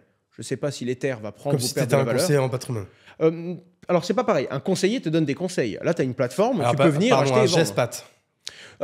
Encore différemment, le gestionnaire de patrimoine, lui, peut, entre guillemets, prendre des décisions sur ton compte ou te donner certains conseils. Là, tu peux aller sur Boursorama et acheter tout seul ton action Tesla. C'est pareil sur Meria. Ok, je comprends. Mais sur Meria, t'arrives, un gestionnaire de patrimoine peut venir pour gérer l'argent de ses clients. Mais c'est pas le même produit qu'on lui délivre. En gros, nous, on gère de l'infrastructure, on gère des serveurs sur toutes les blockchains. Soit les gens, ils nous connaissent même pas et ils font dormir leurs crypto-monnaies sur nos serveurs. Ça, c'est de la façon totalement décentralisée. Dans la blockchain, tu vois, tu dis je vais staker ça, je les confie à Meria, ils génèrent des intérêts. Soit tu veux carrément acheter et travailler ta crypto actuelle. Là, tu vas ouvrir un compte sur meria.com, valider ton identité, tout ce qu'il faut pour pouvoir légalement déposer ta crypto et générer des intérêts. Soit tu veux carrément un mandat sous gestion. Là, tu viens nous voir, tu dis voilà, le montant minimum, c'est 30 000 € chez nous, sur certains mandats. Tu viens, tu fais un virement et là, on s'occupe de la gestion de ton compte. On achète et on vend en ton nom. On prend des risques pour toi. Et Ok. notre but, c'est de performer. Et en fait, je suppose que c'est le client qui décide en fait où est-ce qu'il met son curseur de risque. Totalement. Ok. Il y a 3 mandats. Un mandat beaucoup moins risqué, où tu vas plutôt rester sur Bitcoin et quelques gros actifs. Un mandat où tu veux beaucoup plus de risques, tu veux plus de rendement, mais à ce moment-là, tu es prêt à rentrer sur des petites crypto-monnaies qui peuvent se casser la figure beaucoup plus vite. Genre des, comment on appelle ça, des Altcoins. des cryptos mèmes ou des mêmes cryptos là. Alors, c'est encore autre chose. dans hein. les altcoins, il y a les mêmes coins. Ouais, c'est ça, Mais les mêmes coins. c'est pas trop notre politique. On en a un qui est quand même très connu, qui représente tout le mouvement, mais enfin, ce C'est que je veux pas le dire, c'est truc que avec un chien ou un. le Dogecoin. Ouais, c'est ça, voilà. Mais bon, Y a pas un truc avec Elon Musk aussi, il y a un délire là-dessus, un tweet qu'il a fait ou quoi, je sais plus. alors Elon Musk et Dodge, on est sur un podcast d'1h30. Ah, ok, vraiment. bon, bah, on va Mais peut-être pas pour y aller. faire alors. simple, il s'est amusé, il adore ça, ça le fait rire, et il s'est amusé à dire qu'il était CEO de Dogecoin, ce qui est pas vrai. Hein. Tout comme si tu disais, toi, je suis CEO de Bitcoin cet après-midi. Enfin, Ok. tu dis ce que tu veux, mais Ouais. du coup, ça a fait rire tout le monde, et à chaque fois qu'il en parle, ça fait monter le prix. Enfin, Ok, très bien, ouais. Je comprends un peu le truc. Et donc, toi, aujourd'hui, si on parle un petit peu en chiffres, mais alors plutôt côté création de contenu et influence, toi, aujourd'hui, donc, tu es quand même très porté sur le média YouTube. Peut-être tu es ailleurs aussi ou non, c'est quand même très YouTube. alors, je suis partout, Ouais, et par ordre d'importance, c'est mon YouTube et mon YouTube secondaire. Ok. J'ai une chaîne secondaire. Mon quand tu as une Twitch, chaîne secondaire, c'est là que tu vois que tu as percé quand même. En général. je Alors, sais j'ai pas, quand en même- vrai, tu peux avoir des trucs de niche ou tu Ouais. peux avoir des petits. À la base, moi, c'était pour scinder et surtout pour décentraliser. J'ai failli perdre ma chaîne YouTube parce que YouTube, un jour, s'est réveillé en mode mais les cryptos, c'est pas bien. Et moi, je suis là en mode attendez, ça fait 4 ans, j'ai 150 000 abonnés, c'est pas cool, là, maintenant, Ouais. de me dire c'est pas bien. Et donc, je me dis, mais en fait, je me rends compte que la décentralisation que j'ai fui dans les crypto-monnaies, bah, c'est aussi un danger. En mode YouTube, je choisis, j'existe, je vis, je meurs, tu vois. Ouais, clairement. Et donc après, ben là, je suis très présent sur YouTube et Twitter. C'est mes 2 plus gros réseaux. Ensuite, Instagram, Twitch. Twitch, tous les dimanches, je suis en direct. Ah, sympa, ouais. Et on fait le récap, donc le best-of et la revue d'actualité qui est publiée sur ma chaîne YouTube secondaire. Ah, c'est ça, parce que j'allais dire, tu peux enregistrer quand même C'est et ça. garder le contenu, quoi. Mon TikTok où j'essaye de faire des petits contenus éducatifs. Et ensuite, mon site internet asher.com où les gens peuvent tout retrouver. Tout ce que je viens de te dire là, tu as tout sur asher.com, comme un espèce de feed. Dernière vidéo, dernier TikTok, dernier Twitch, dernier tweet, dernier... Où tu peux voir vraiment là, maintenant, tout de suite. Tu vas sur mon site, tu vas voir ce que j'ai tweeté ce matin, tu vas voir ma dernière vidéo, Ok. tu vas voir ce qui arrive. Et surtout, si YouTube me coupe, bah, tu vas pouvoir rester en contact avec moi parce que du coup, j'ai 7 réseaux différents, 8 entrées et j'ai ma propre plateforme décentralisée qui fait que bah, si une plateforme dit bah, nous, on veut plus d'acheteurs, Ouais, bah, ouais. mon contenu restera distribuable et distribué. Quoi. T'as une newsletter aussi ou pas? J'ai une newsletter dans laquelle je sors quand il y a des nouvelles vidéos. En fait, tu vas sur la newsletter, tu t'inscris et tu as recevoir un message quand il y a une nouvelle vidéo, recevoir quand j'ai une annonce importante. Je l'active jamais, mais c'est genre YouTube me censure. Si un jour ça arrive, évidemment, pour l'instant, tout se passe très bien avec YouTube. Il faut quand même que je le notifie. Ça s'est super bien passé On avec les eux. embrasse également, ouais. Et ensuite, un dernier point où une actualité particulière, business. Mais pour l'instant, j'ai que la newsletter où je tiens au courant les gens de comment je me développe. Ok, nice. Et tu me disais en off, je crois que c'était avant qu'on enregistre, tu me disais, ouais, c'est vrai que c'est sympa et tout. Ouais, je suis en train de travailler peut-être sur un podcast. Je dis peut-être, en fait, non, tu me l'as Tout à affirmé. C'est quoi, du coup? J'en ai pas encore parlé publiquement. Donc, il fallait et, pas que j'en parle. Non, la réelle, bah en fait, je dis un peu ce que je veux dessus, mais j'ai croisé un profil dans le boulot qui est très différent de moi, qui est un profil un petit peu plus âgé, beaucoup plus posé que moi. Moi, je suis très électrique, très dynamique, très... On a une idée, on le fait, c'est parti, on va monter un site, une chaîne. Une personne qui a une méthode totalement opposée à la mienne, très... On va le scripter, on va penser, on va travailler le sujet en profondeur, on va un mélange des deux, et on s'est dit, mais en fait, on n'a rien à voir l'un avec l'autre, ça ferait un super duo. Ok, et donc ce serait quoi, un duo pour parler ensemble ou un duo pour recevoir des invités? Alors, au début pour parler ensemble, et ensuite dès qu'on a réussi à construire ce truc où on est sur la même ligne tous les deux, parce que je pense que c'est une matière que tu construis, c'est une Ouais, substance clairement. quand même. Quand tu as ce binôme-là et que tu connais bien l'autre, et que du coup tu vas pouvoir jouer sur ses points forts et ses points faibles et vice-versa, eh bien là on peut recevoir des invités. Le concept est très simple. Dans le monde du business, il n'y a pas que des choses qui se passent bien. Dans les réseaux sociaux, on te dit tout va bien, arrête tout, lance-toi. Et... En fait, il y a beaucoup de problèmes, il y a beaucoup de contretemps. Il y en a énormément. Donc, c'est pas un podcast crypto, c'est un podcast business plutôt. Business, mais dans notre business à nous. Donc, on va parler beaucoup de tech, on va parler beaucoup de crypto, parce que c'est aussi un expert du monde de la crypto-monnaie. Ok. On va parler à la fois du droit, de la loi, on va parler du cash, de l'argent, des problèmes, de la vraie vie. Et souvent de sujets qui nous plaisent. C'est ça le plus important. La seule promesse, c'est que ce podcast sera très différent, parce que c'est un jeu, en fait, le podcast. La forme qu'on essaye d'apporter est bizarre. Tu vas voir ce qu'on essaye de mettre en œuvre. Et deuxièmement, au début, il n'y a même pas de vidéo pour te dire, hein, ce sera juste le son. Juste de l'audio, Ouais, ok. on est là en mode, on va parler d'un truc qui nous amuse, on va délivrer de la connaissance et du contenu qui nous amuse et qu'on aimerait avoir trouvé, mais qu'on n'a pas trouvé quand on regarde les podcasts, et d'une façon, ou en tout cas la forme, c'est quelque chose que les gens ne connaîtront pas. T'as déjà la brand de ça ou pas encore? J'ai la brand, ouais. Tu l'as dit pas? Non. Ça En sortira fait, quand, tu penses? je te l'ai dit. Ah, elle a été Ouais, dite. elle a été dite. J'ai Bon, fait en bah, sorte que... elle Du passe. coup, faudra réessayer. On Faudra a même le réécouter petit pour son, trouver. on est en train de recevoir les jingles et tout. Ce qui me plaît, c'est qu'on se régale. On est arrivé dans un truc où même cette personne a monté un groupe, qui sont beaucoup dedans. Nous aussi, tu commences à gérer des problèmes qui sont plus les mêmes. Et là, on revient à c'est quoi notre idée? Tu penses quoi du logo, le son? Viens, ça nous plaît, viens, on fait ça. On va s'amuser. Et c'est ça qui va être bien. Et je pense que c'est très important pour que la substance marche. Je ne vais pas aborder ce podcast comme une nouvelle idée business à faire croître. Je vais m'amuser avec une personne qui est bien différente de moi et qui a beaucoup de choses à m'apprendre et que je connais pas tant que ça encore parce qu'on commence seulement à bosser beaucoup ensemble. Et on s'est dit, mais attends, ne parlons pas trop. On va tout mettre dans une boîte et on va le distribuer sur les réseaux. Ça va être trop bien. génial. Et ça sortira quand, tu penses? Décembre, on tourne les 2 premiers épisodes, donc je pense, ouais, peut-être à Noël, on a sorti les premiers trucs. Mais au début, ça va être une toute petite audience. Je vais le sortir que pour ma commu, sur mes réseaux. Je sais pas si ça va prendre, on sait pas. Et on s'en fout. Bah oui, non, Parce que c'est ce comme qu'on ça. veut, c'est un feedback au début. Et on a besoin de beaucoup de retours de la communauté pour faire l'épisode d'après. Ok, ça marche, ça marche. On va arriver vers la fin du podcast. Il va falloir que je te libère. Parce que toi, après, tu repars à Metz là, ou tu retournes à investir là, des... j'ai encore quelques trucs à faire. Je vais voir quelques caméras et quelques lumières blanches comme ça pendant les 2 jours qui viennent là. Ah, l'autre jour, je t'ai vu. T'étais je crois sur BFM peut-être, non? Ou BFM une autre tous les chaîne. vendredis. Tous Ah les oui, parce que t'as une vendredis émission, non? à 15h30. Pardon, tous les vendredis à 15h, les pros des cryptos. Depuis Ok. maintenant 4 ans. Et ça va, c'est cool. T'aimes bien faire ça? J'aime beaucoup. J'ai pas tout le temps, donc des fois c'est mon associé qui prend ma position. Ce que j'ai vraiment aimé, c'est 3 choses. Premièrement, qu'on aime ou qu'on n'aime pas BFM, on a une liberté totale. On Ok. parle de ce qu'on veut. Ils nous disent pas vous devez dire ça, tout simplement. Deuxièmement, c'est nous qui choisissons les sujets. Donc on vient entre guillemets parler de faut parler de telle actu, faut parler de quelle actu. Alors tu as des sujets qui te sont proposés. Les mecs viennent et te disent écoute Owen, on va traiter cette actu-là. Tu sais qu'il y a eu ça comme gros fait dans la semaine, tu es obligé de l'aborder. Bien Mais sûr. entre guillemets, tu n'as pas de vous allez devoir nous répondre ça. Ce que je pensais un petit peu de certaines choses. Là, non, on est libre. Évidemment, tu dois savoir te tenir. Il y a certaines idées très politiques que tu n'as pas le droit de donner en plateau, etc. etc. Tu vois, c'est normal. Tu as ta position personnelle qu'on te demande de ne pas faire n'importe quoi et tu dois respecter une certaine neutralité, entre guillemets. Bien Mais sûr. tu peux parler du sujet, tu peux donner ton point de vue dessus. Et Guillaume Sommerer, qui gère l'émission, l'a construit, l'a pensé et surtout l'a fait vivre avec Amaury de Tonquédec. Ces 2 personnages qu'on a rencontrés de chez BFM, qui sont avec nous sur le plateau la plupart du temps et qui sont vraiment des personnes incroyables que j'ai eu la chance de croiser et qui se sont battus en interne avec le soutien d'Arnaud de Courcelles et de tous les gens de BFM pour que la crypto puisse avoir son petit moment.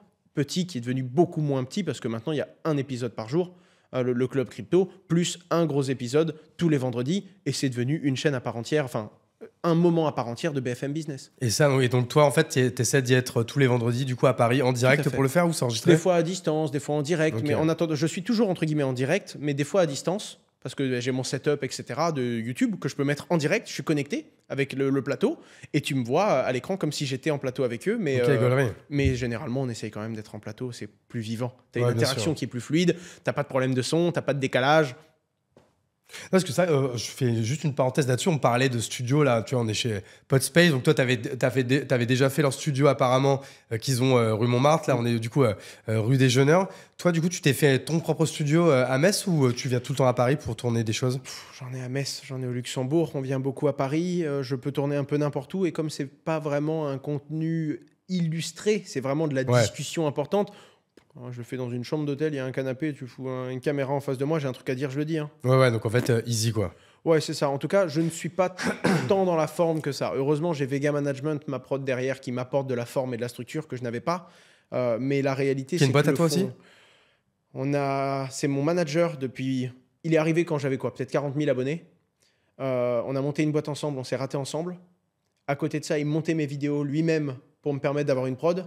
Puis je commençais à le payer. Puis après, il me dit j'ai plus le temps, donc je vais prendre un monteur. Puis après, il a commencé à gérer. Puis aujourd'hui, c'est une prod qui gère d'autres influenceurs, etc.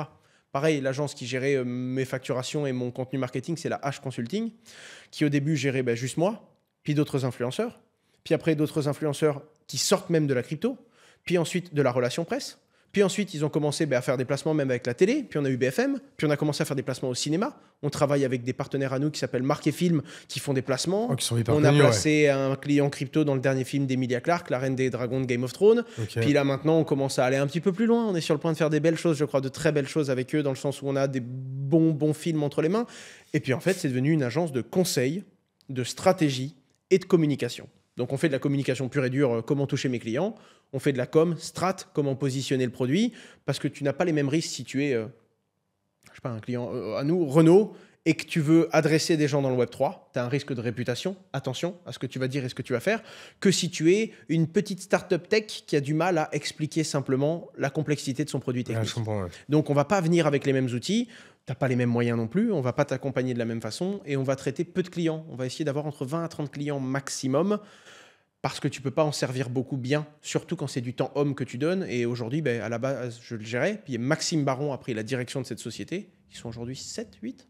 Et ça, donc, c'est une boîte où tu as également du coup des participations. Mais du coup, ma question, c'est avec tout ce que tu fais, avec tout le contenu, les boîtes, la télé, les contenus, YouTube, là, le projet de podcast ou quoi, c'est... Alors, même si je déteste un peu cette phrase, c'est quoi ton équilibre pro-perso ou quoi? Moi, maintenant, en fait, j'ai accepté que dans tous les cas, en fait, non, il n'y a pas d'équilibre. C'est juste, en fait, le travail, c'est pas d'atteindre l'équilibre. Le travail, c'est d'accepter le déséquilibre, tu vois, plutôt. C'est ça. Et toi, t'es comment là-dessus sur cette question un peu? Alors, sans rentrer dans des trucs perso. Premièrement, je m'amuse vraiment dans ce que je fais. Il n'y a pas que du travail. Il y a des trucs plus ou moins durs, plus ou moins agréables, mais je m'amuse vraiment. J'ai pas l'impression de bosser tout le temps. Je joue. Ça, c'est une première chose qui est importante et qui est vraie la plupart du temps. Et ce qui rend des fois ça très dur quand tu as un vrai problème sur un business parce que tu joues plus, tu es dans le dur. Et ça arrive souvent dans le business.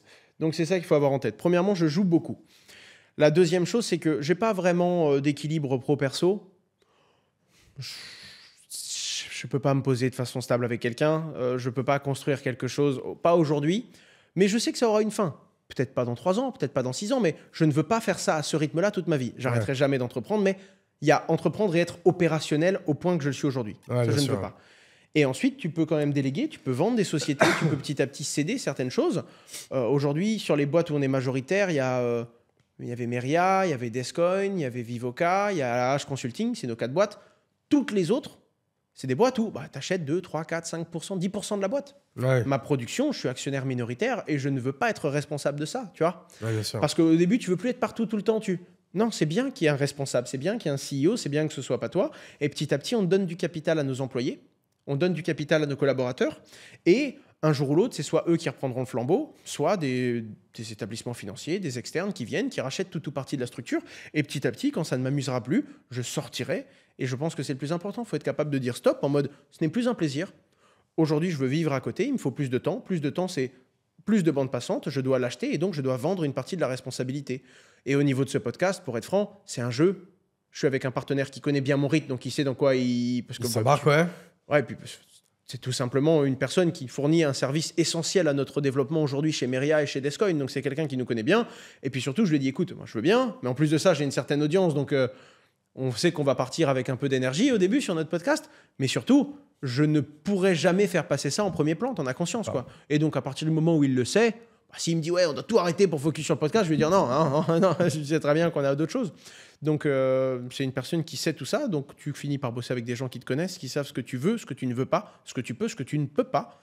Et à ce moment-là, ça se fait naturellement. Non, clairement, on est hyper alignés là-dessus. Pour un peu conclure, parce que donc, comme on le disait, on tourne là, on est fin novembre. Donc, le Bitcoin est quasiment à 100 000... On dit quoi, 100 000 $ ou 100 000 euros? C'est presque pareil, là, il est à 93 000, ouais. On est par là. Sans te demander encore une fois comment tu vois ce qui va arriver, etc. Parce qu'après, il ne faudrait pas que ça passe en conseil ou quoi, avec des gens prennent des décisions par rapport à ça. Mais c'est comment tu penses que quand même ça va évoluer quand même? Je pense qu'il y a une différence entre Bitcoin et les crypto-monnaies. Ouais. Au niveau des valeurs, au niveau de ce qu'ils proposent. Ce que je veux dire, c'est que tu peux faire une crypto-monnaie qui n'est pas décentralisée, qui n'a pas tout ça. Genre le crypto-euro qui risque d'arriver, la monnaie numérique de banque centrale, elle n'aura de blockchain que de nom. Ouais, bien sûr. Je pense qu'il y aura également une différence entre le Bitcoin, comme on l'entend, et la technologie blockchain. Parce que pour moi, la technologie blockchain, comme je t'ai dit, elle permet de régler des problèmes de confiance. C'est pas juste envoyer quelque chose. On pourra se connecter avec la blockchain, s'authentifier. On pourra vérifier si c'est un homme ou une IA qui a créé un contenu. Je pense que petit à petit, ça va devenir évident. Ça y est. Je pense que petit à petit, on va commencer à arrêter d'avoir tous les mots barbares et complexes de la blockchain. On va l'utiliser sans même s'en rendre compte. Et je pense que c'est vers ça qu'on tend. Aujourd'hui, les crypto-monnaies font partie du paysage économique. Et ce sera le cas de plus en plus. Ouais. Qu'il y ait des bonnes ou des mauvaises cryptos, des bonnes ou des mauvaises nouvelles, des cryptos utiles ou des cryptos qui servent à rien, des têtes de chiens colorées, j'en sais rien. Mais ça va arriver, c'est certain. Et la technologie, indépendamment de la crypto elle-même, la technologie va continuer à être adoptée au-delà même des usages genre crypto, bitcoin, etc. Ok, nice. Bah écoute, en tout cas, Owen, merci beaucoup d'être venu à toi pour l'invitation. dans le podcast.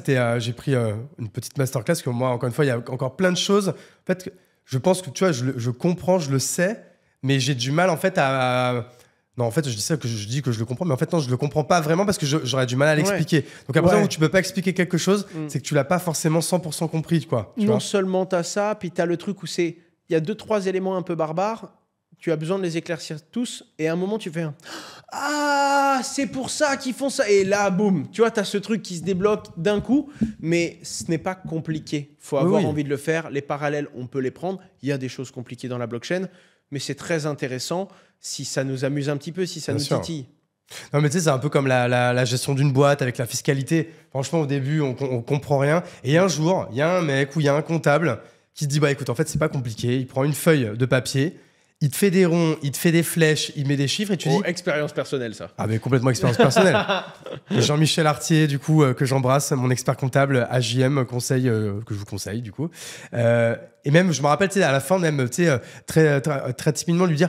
Je peux garder la feuille de papier parce que en fait je me dis putain, ça fait 5 ans que je suis entrepreneur, en fait j'avais rien bité quoi, et là j'ai compris quoi. Donc voilà, je pense que ça en fait c'est un peu ça, c'est que souvent en fait c'est pas compliqué, mais il faut juste bien l'expliquer. Et d'ailleurs c'est une partie de ce qui explique le succès qu'a eu ta chaîne, ton média et tout ce que tu as créé en fait autour, c'est que en fait t'as tellement poncé le sujet, j'allais dire miner le sujet mais on va pas tout mélanger, à un moment donné en fait t'as réussi en fait à trouver le moyen aussi de le vulgariser, d'expliquer, et c'est ce qui a fait que peut-être les premières personnes t'ont suivi aussi. Ça, puis j'essaye de rendre ça simple, amusant, ludique. J'essaye à chaque fois de me dire qu'il y a des gens qui débutent en face de moi, donc de ne pas utiliser un mot un peu trop barbare et de garder quand même ceux qui ont un peu plus d'expertise avec une certaine neutralité. Je suis convaincu par les cryptos, bien sûr, mais essayez de ne pas dire ça c'est bien, ça c'est mal, et plutôt ça marche comme ça marche comme ça. Faites vos jeux, tu vois. Mais tu as ce truc qui, ça m'amuse depuis longtemps, et puis je pense que la première chose que l'on doit investir, c'est son temps. Et j'espère que vous ferez ce premier investissement sur ma chaîne YouTube. Alright, donc du coup, où est-ce qu'on te suit? On va redonner les noms. Donc c'est quoi? C'est si on tape Asher, H-A, où tu veux. H-A-S-H H-A-S-H-E-U-R. E-U-R, voilà. Donc sur tous les réseaux, donc principalement on a dit, principalement YouTube, mais vous pouvez également trouver sur TikTok, Insta, c'est toujours etc. un peu différent. Sur TikTok, c'est des petites bases, des petits moments. Sur YouTube, c'est des contenus beaucoup plus lourds. Sur ma chaîne secondaire, c'est l'actualité de la semaine et le best-of en mode Owen se lâche un peu et on parle un peu plus en off de certains projets, de certaines idées. Et puis après, sur mes réseaux, sur mon Instagram, c'est vraiment de l'actu au jour le jour. Et sur mon Twitter, c'est un petit peu plus poussé parce qu'il y a beaucoup de gens crypto qui me suivent. Par contre, je vais sortir 3-4 fois par jour. Il s'est passé ça, ici à ça, regardez ça, ça recroise avec ma vidéo. Écoute, de toute façon, on mettra également du coup tous les liens. Moi, je vais vite fait faire comme les petites mentions légales de fin de podcast. Merci à tous ceux du coup qui nous suivent, qui ont regardé cette vidéo et ceux ou alors qui ont écouté, parce qu'on est également sur les Spotify, Deezer et compagnie, qui ont écouté jusqu'au bout. Évidemment, vous connaissez un peu les bails. Vous vous abonnez, vous mettez 5 étoiles, vous likez, vous commentez. C'est important pour nous, pour le référencement du podcast. Et sinon, à part ça, il me reste qu'à vous souhaiter une bonne journée, une bonne nuit, une bonne semaine ou autre. Et je vous embrasse. Merci encore, Owen. Merci tout le monde. Ciao. Merci beaucoup pour l'invitation.